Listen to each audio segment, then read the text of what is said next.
Hello नमस्कार मेरे प्यारे दोस्तों।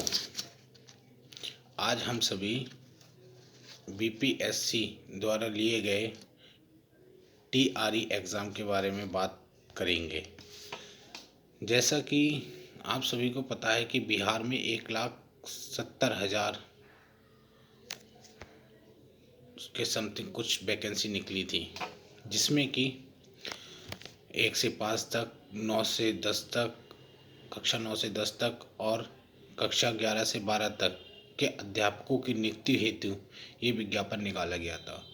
जिस प्रकार बीपीएससी ने एग्ज़ाम लिया तब तक कोई भी दिक्कत नहीं हुई और ऐसा माना जा रहा था कि ये बहुत ही स्वच्छ और स्पष्ट तरीके से आयोग इस भर्ती को संपूर्ण करेगा। लेकिन जैसे जैसे प्रक्रिया आगे बढ़ती गई, अच्छे से एग्ज़ाम को कंडक्ट करा लिया गया। उसके बाद में जब देखा गया, जब रिजल्ट दिया गया, रिजल्ट से पहले 11वें 12वें 9वें 10वें वालों का डॉक्यूमेंट वेरिफिकेशन हो गया। उसके बाद टीआरई में अधिकांश बच्चे थे, जिसमें कि 3,80,000 बीएड धारी थे और बकाया लगभग 3,60,000 के समथिंग डिप्लोमाधारी यानी कि डीएलएड वाले थे। तो जब इसका रिजल्ट जारी होता है तब 11th-12th वालों का रिजल्ट जारी हुआ, तब तक कोई समस्या सामने देखने को नहीं आई। जैसे ही टीआरई वालों का रिजल्ट जारी होता है और उसमें बाकायदा संघ लोक सेवा आयोग, बिहार लोक सेवा आयोग द्वारा नोटिस बाकायदा जारी किया गया, जो 11 अगस्त का सुप्रीम कोर्ट का फैसला आया, उसके तहत ही उन्होंने प्राथमिक शिक्षक भर्ती का रिजल्ट जारी किया। यदि उस फैसले के तहत ही प्राथमिक शिक्षक भर्ती का रिजल्ट जारी किया गया था, तो उस रिजल्ट में बीएड धारी कैसे आ रहे हैं? ये क्या आयोग की चूक है? आयोग को अपनी गलती स्वीकार करनी होगी। और यदि आयोग की चूक नहीं है तो क्या ये धांधलीबाजी का नतीजा है? ये आयोग के अध्यक्ष माननीय अतुल प्रसाद जी को स्पष्ट करना होगा। और मेरी सभी प्राथमिक शिक्षक भर्ती के अभ्यर्थियों की तरफ से अतुल प्रसाद जी से आग्रह है कि जल्द से जल्द पीसी प्रेस कॉन्फ्रेंस करके इस मैटर के संबंध में आप स्पष्टीकरण दीजिए, क्योंकि आप जो हैं वो विद्यार्थियों के लिए एक मॉडल के तौर पर हैं। आपसे विद्यार्थियों ने बहुत अधिक प्रयास लगा रखे थे, लेकिन जैसे जैसे ये धांधलीबाजी सामने आ रही है, उससे बहुत ही आपकी इमेज और आयोग की छवि धूमिल होती जा रही है।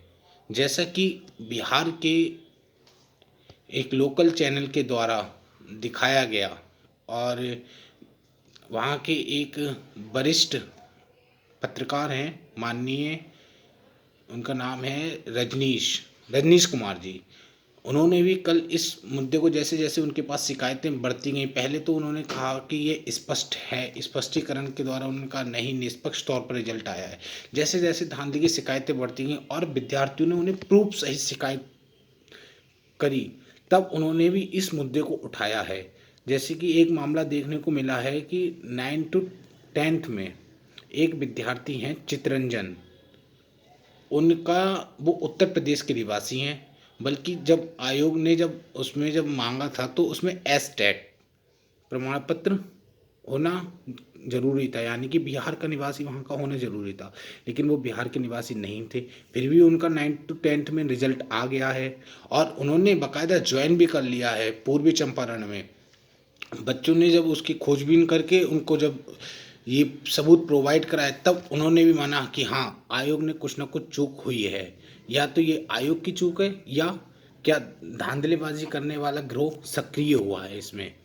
तो इसकी जानकारी तो माननीय अतुल प्रसाद जी ही दे सकते हैं, इसके बारे में हम कुछ नहीं कह सकते।